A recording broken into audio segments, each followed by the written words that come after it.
Hey everyone, and welcome to this episode of Co-Creating with AI. With me is Rasmus. He's drinking tea, Coffee. making noise with his spoon. Yeah, How are you, Rasmus? I'm good, thanks. Happy to be here again. I love this weekly ritual we've got.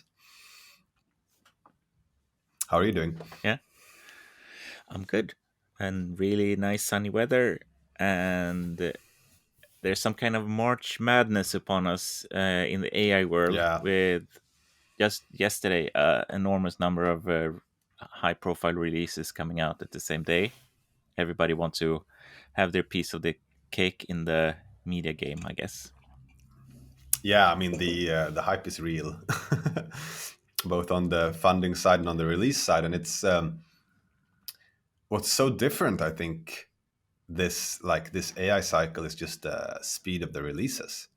It is actually nuts. It's a little bit like I wasn't really around like in the tech space. You were, so I'd be curious when like the iPhone came out and the App Store came out, which wasn't the same time, right? But at least when the App Store came out, was it like you just had you know an incredible amount of products just launching like at a much quicker pace than you had before, like when there was no App Store? Was that kind of the sense when you had No, that platform? Because that's my sense no, now. It's just like n- whoosh. no. The rate of change is much higher Yeah. now. Um, I don't remember the exact numbers, but Apple released the iPhone, and then like a year later, there was an App Store. Like there was not even an App Store when it came out. Like the pace of change is much higher Yeah, but I mean, when the App these Store times. came out, I don't know. It's not Yeah, comparable really, but it's sort of like I feel yeah, like it really is a new platform. I mean, you could frame this a lot of different ways, right? sure.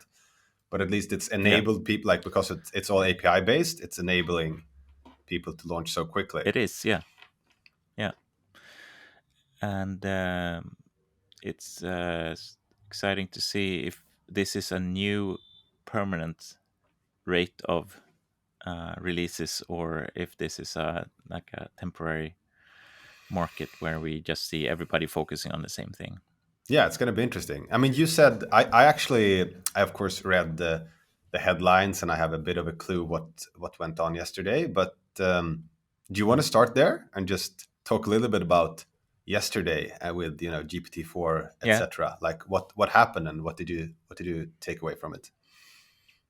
yeah. So basically, the big headline releases were, of course, GPT-4 from OpenAI, and then before that came Google's AI announcement with their press release going out outlining a big program for AI. Their basically entire AI strategy of Google was launched yesterday, and then very quietly, Midjourney version 5 rolled out, which is a more of a niche thing, but still an amazing in-depth release with a big step up in the image quality generated by Midjourney. I would love to talk a bit about that. Sure. And but I just want to start out with Google. Uh, my take on their release is that it's a. I think they're still really playing catch up to OpenAI.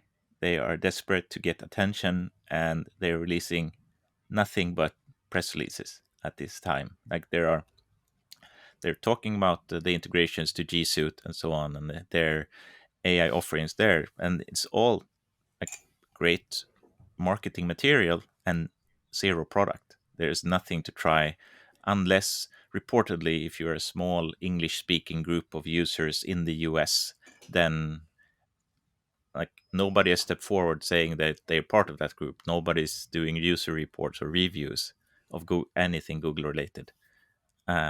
So it's a vaporware release from Google just to not again be um, um, I mean, one up by OpenAI, and their uh, offerings like they will be rolled out when they're ready, Mm. and they're not yet. So I mean, I think they are just playing a marketing game. I think it's interesting. I partly agree with you that yeah, they haven't. They're saying and showing a bunch of things that aren't generally available yet. So I mean, they are definitely playing catch up, and I can imagine that the sense of urgency within Google is higher than it has been since the founding, pretty much, Mm. because they've been like the most safest kind of growth, profitable, just enjoying life as the best company in the world, kind of, for over 2 decades. So I agree with that. Then again, I think people are like thinking that Google won't win this. I think that's I'd bet I'd bet I wouldn't bet against Google. I mean, if you just look at what they say they're doing there, it's first of all like one of the biggest like productivity and collaborative suites out there will have um, you know um, LLM capabilities built in. Like that will, and Mm. it won't be long, and a lot of people will use it straight away, which will give them insane amounts of so-called RLHF, reinforcement learning human feedback loops, right? Where they will Mm. actually improve upon the models. Secondly, yeah, I mean, OpenAI really went, to release this, and they've done so much, clever things. But Google invented this shit. They've been in the AI game since, I don't know, 3x before like OpenAI was founded. They invented the transformer technology. They've shown time and again that they can innovate and build things here. So that was actually like that was part of it. Like I think it's like three levels on my analysis of it. Is one, yeah, they're playing catch up, but then two, they have a lot of users and they're going to be able to roll this out to them quickly. They have been building these Mm. things for a long time. And then third, like Google is one of the first and best really like developer platforms, right? So I think that what they show there and what they're going to do is going to be very, very like developer and like developer friendly. But we'll see. I mean, who knows? Who knows? We'll see. Yep. I'm not a developer myself, so I will see if I'll stand corrected. Mm. One more thing that was released was Anthropic released LLM called Claude Plus. They Oh have wow! a previous LLM called Claude, and they released an updated version called Claude Plus. So that was also happening. Which one was that? Is that the And agentic one, the one that can do things for you, or is that just a no, no, normal they kind of? are called Anthropic. It's a text generative Okay. or generative text API. And one way to play around with um, all of these are through Quora's chatbot interface called Yeah. Poe.com or Poe in the App Store. It's kind of neat, and you get one you get one message to Claude Plus and one message to GPT-4 per day as a free offering Hmm. from the generous people at Quora. And another startup I saw this morning that is, or actually, I don't know if it's a startup even. Scale.com came out with a GPT-4 based offering. They are integrating a ton of different LLMs into their API platform, and they have a really good um, playground where you can set up LLM APIs where you pre-bake a prompt into an API endpoint, and then you can call that with arguments. And it's a good way to get started with integrating to LLMs because you can bake the prompt into the endpoint and have it do one specific thing per API endpoint. Yeah. So that's scale.com if you want to check that And was out. that GPT-4 there as well, like available in that? Yeah, so Mm. what they are doing right now in order to get traction for their API is to actually offer GPT-4 unlimited through Mm. their API. I think that's going to be maybe a time limited thing, but Yeah. right now it's something they do. Yeah, because as I've understood it, GPT-4 is quite significantly more expensive, right? I didn't check it out in detail. Well, it's I think it's 50% more expensive than GPT-3, Okay. and which makes it 1.5 times more expensive than ChatGPT API. Um, yeah, I'm not sure exactly about the pricing levels, but it's not. of course, ChatGPT was a whole order of magnitude, like a tenth of the price of GPT-3. It Yeah, was much, much lower. So let's see, GPT-4 is 15 times that, which yeah. makes it what? Yeah, but It will go down though. uh, I mean, it will decrease yeah, it will quickly. go down. Yeah, If there's yeah. one thing that's But speaking, sorry, no, we go ahead.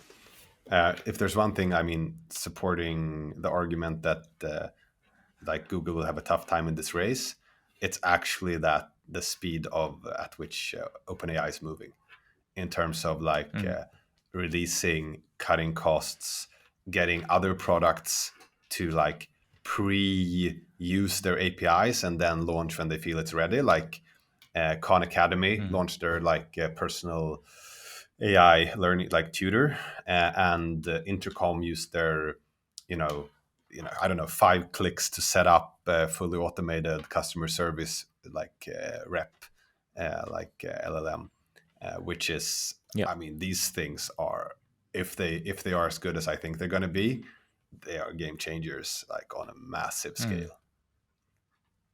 But anyhow, what were they you going really for? are. What were you going for? Yeah. So something that I haven't seen mentioned, but what is my take on uh, the way OpenAI is releasing GPT-4? They're very often, like everywhere, they're saying that they've worked 6 months now to get it ready for launch, working on alignment and making sure it doesn't output bad stuff, and that it's not open to adversarial attacks where people try to make it do stuff it's not built to do. And of course, that's what 75% of users do. Like they make it say bad stuff is what it's the number one game that everybody is trying to do. But so what they did, one data point that I think is actually relevant to that is that the cutoff point for the learning data for GPT-4 is earlier in time than for ChatGPT. The cutoff date is in 2021. It's sometime during the fall for GPT-4, and it's in December for 21 for ChatGPT. So they actually stopped um, um, tuning, or they stopped putting more data into ChatGPT after they stopped doing it for GPT-4. And to me, that says that GPT-4 is a much more mature product. This is the offering. And one of the engineers in the release video of OpenAI said that this is what we've been working for 2 years to release. Mm. This is the number one release we had as a goal from day one. So this is what, and the pace of release that they're doing is sort of that they managed to do ChatGPT before, even though they started it as a smaller project much later. And of course, it's built on the same technology, and they had the opportunity to try it a new UI or UX paradigm, and offering it for free was a brilliant move to get the world to listen to what they're doing. But yeah, GPT-4 is their main offering. It's what they've been gearing up to release. Like the past 2 years, I think. Yeah, and they did like quite a release. I haven't watched the full thing, but I did see the part where I think it was Greg Brockman, the CTO, like found, or maybe it's not CTO, but he's like technical co-founder at least of OpenAI, when he drew like something on a napkin and then asked Yeah, GPT-4 to make a website, and it made a website. yeah, And yeah. that's, I keep extrapolate It's that a awesome. little Yeah. bit, you are really having like, it's just a completely different computing paradigm.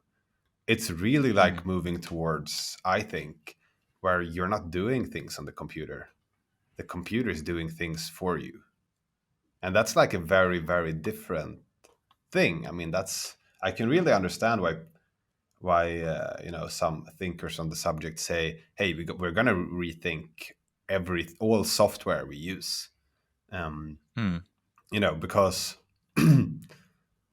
I mean, I don't need Photoshop like 100 things like I can do if I can just ask it to do them for Mm. me. Yeah. So, and maybe that's still, Photoshop. It's just like, a new way to interact with it because you still need all those capabilities for it. I don't know. Like I'm not sure, but it really is a new computing paradigm given, like it looks like it, where like given how this has been moving lately. Is there anything else Mm. you took away from like the GPT-4 release that you think was significant to mention? I think that the way um, they are showing it is like it's obviously a remarkable piece of technology, and there have been many generations leading up to this. It's significantly better than GPT-3 and 3.5, and and what it's better at is actually being a lot more robust, and it's a lot more aware of when what is doing wrong when it's doing wrong. And my take on the whole AI, like generative AI, is that it is not robust until we allow it to iterate on the results. Mm, It can produce really solid code if we allow it to iterate on the output code and even test it.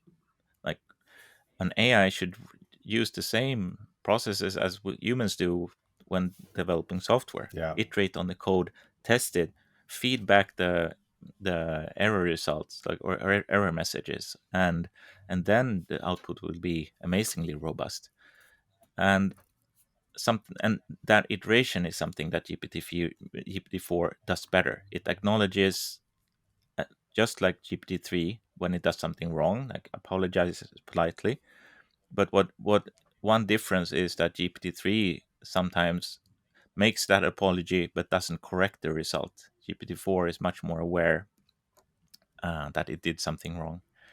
And I I'm also in awe of just everything that people are doing with GPT-4 right now, trying out all of these like what that robustness can give. And it's also just a bigger, much bigger content window that it provides, that you can take in much larger prompts. It's something that also makes it much more versatile.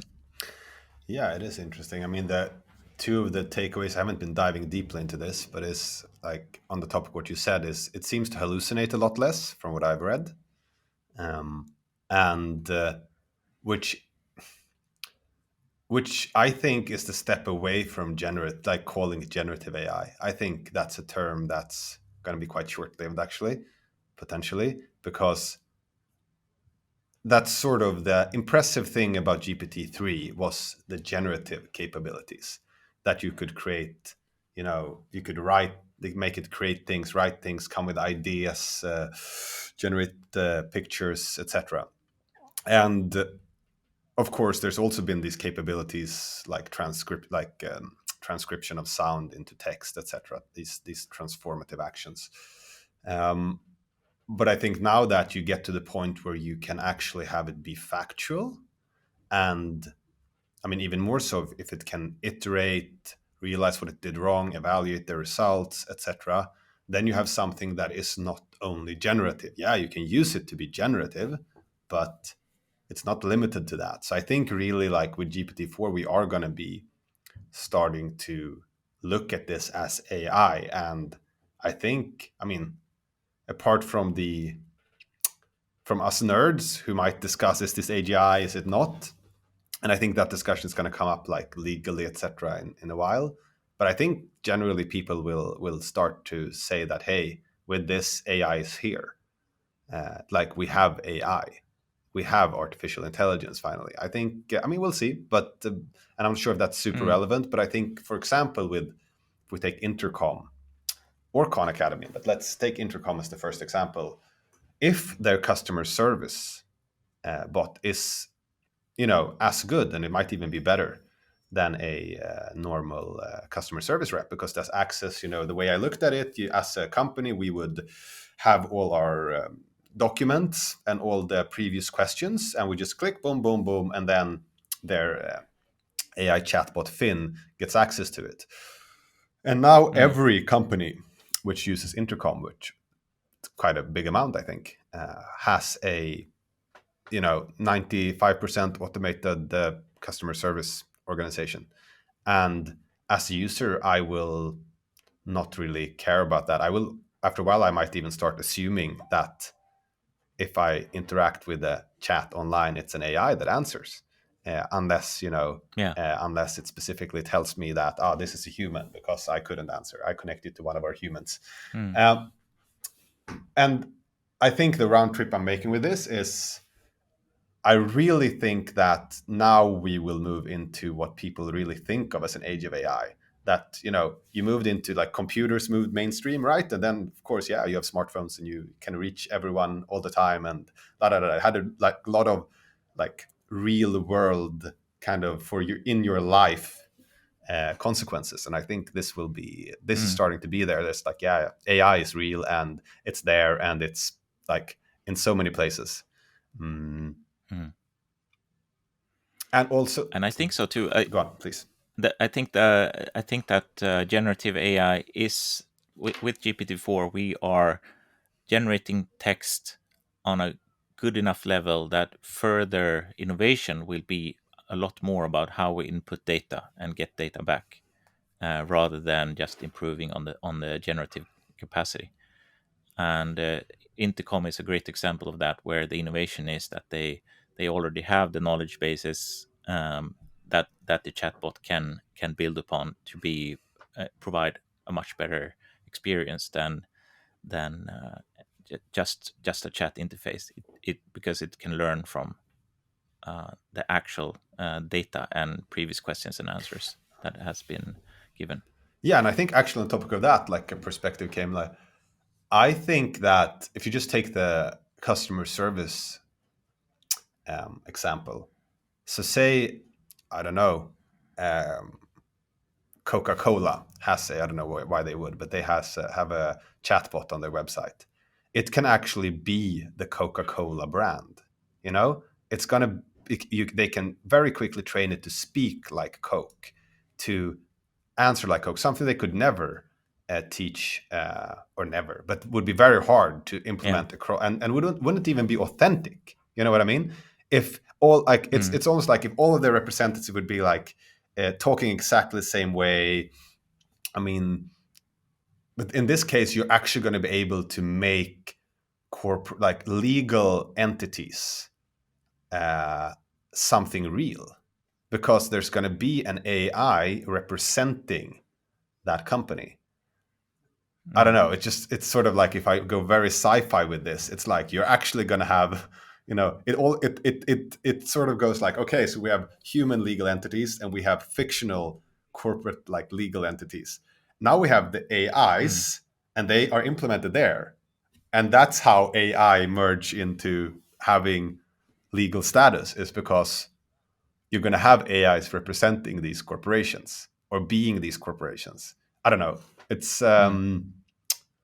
It's a little bit futuristic, but I think there's And something then there. and then and then you make it even more exciting to get it to say stupid Yeah, stuff or bad yeah, stuff, or give you the recipe for meth or something like that, because yeah, if you get that from Coca-Cola, yeah, their brand identity, yeah. then it's even more exciting. Yeah, but I think that's like a very first gen problem. It looks like I mean the founder of Intercom was Mm, quite confident when he released to say, "Hey, it won't go outside of what it's allowed to say."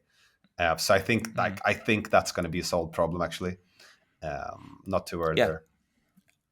and you can actually use the API itself to moderate the input before you give it to someone. Sorry, send it to the chatbot who's going to provide an answer. Mm. You can use another prompt to filter it, like just to filter away. Um, are there any attempts in this question to produce results that are not in line what we're trying to achieve? And so you can always like use a combination of prompts to achieve what you want, and I think then it's much less prone to give the quick wins for the people trying to make to mess with it. Yeah, I also think like I don't know if this is. maybe this is something that's widely discussed, but I haven't come across it in a while, which is the concept of GANs, like adversarial networks. So like Yeah. they used to use basically if they want to train an AI, they also have an adversarial network helping to train it for the right outcome. And it feels like you're going Mm. to have in this case, for example, you're going to have the very very strict fact check, like the I don't know, the moralist, like the AI that decides what can be outputted, right? So you're going to have your interaction with your LLM, and then you're going to have the kind of master saying, like, checking the answer and saying, Yeah. hey, no, this is not aligned, this is not aligned. Which, so you're going to be able to, I think, get the best of both worlds, which allowing these quite powerful and flexible LLMs in the hands of consumers, and then you're going to have companies safeguarding their brands, for example, or safeguarding misuse by having these. I'm not sure if it needs to be separate networks. I'm not like technical enough for that, but at least Mm. conceptually, I think like it seems like that's going to be a solved problem as well, in my opinion. But we'll see. Mm. Mm, There's one thing that is very noticeable, which I think is fascinating, that they are releasing a really capable technology, and they are doing everything they can to keep the human in the loop. They release a chat interface. They make the API now, instead of just being like prompted for a reply. The API now is also chat, like message, where input is like user and machine, user machine. They're trying their best to make every developer think about this as there are always humans in the loop. mm, And the terms of service state that humans need to be in the loop. Like if you have a machine or the OpenAI interface, um, write write code, a human needs to, according to terms of service, needs to read the code before you execute it. mm, And like they don't want these things to become autonomous. They don't want GPT-4 to grow into its own like sentient being, where that people uh, that just does its thing, whatever that is, does a thing. They want the human to be in the loop all the time, and I think that's where they are really, and they're not talking about that, and they're not. Um, but I can see that they're making a really, really conscious effort mm. to make everything like interacting with people, and it's there's some kind of Pandora's box that is going to open when we start seeing like the AI itself being more self-contained, being like a simulated person rather than just a chat interface for a person. Yeah, that is interesting. I think though, like one of the main reasons they do that is because they don't want like the bot networks and all these things that people are afraid of to just have unlimited amounts of generated content and different attack vectors for scams and extortion, etc., using Yeah, these. But that's, I mean, that game is lost as well. I mean, Facebook's LLM was leaked, exactly. and now they can So run it on yeah, like I don't know if it was a MacBook or a phone, but it was something very small they could run it on. I think it was like yeah, it was not big, yeah, which was yeah. GPT So Meta 3.5 is equivalent, pretty much, I think. Meta is feeding the dark side Yeah. involuntarily, but just by completely messing up their release and the way they released it. Yeah, I had a feeling that it was like these big tech companies, I feel, are playing like strategy in another level, like, Microsoft doing OpenAI in Bing to sort of mess with Google. I sort of had a feeling that this was Facebook messing with Microsoft just by like leaking it, but who knows, right? I don't know. Yeah. It might. Mm. It's been an exciting Mm. week. Thank you, Rasmus, for having this chat. Let's wrap this up and then have a next exciting episode next week. Cool. Yeah, looking forward to see what else has come out then. This is going to be like AI Yes. news podcast or something. Yeah. And I'm gonna save my Mid Journey analysis until next week. Then the Mid Journey 5 version is awesome. Sure. Thanks a lot, Martin. Cool. Thank you, Rasmus. Thank you to the listener as well.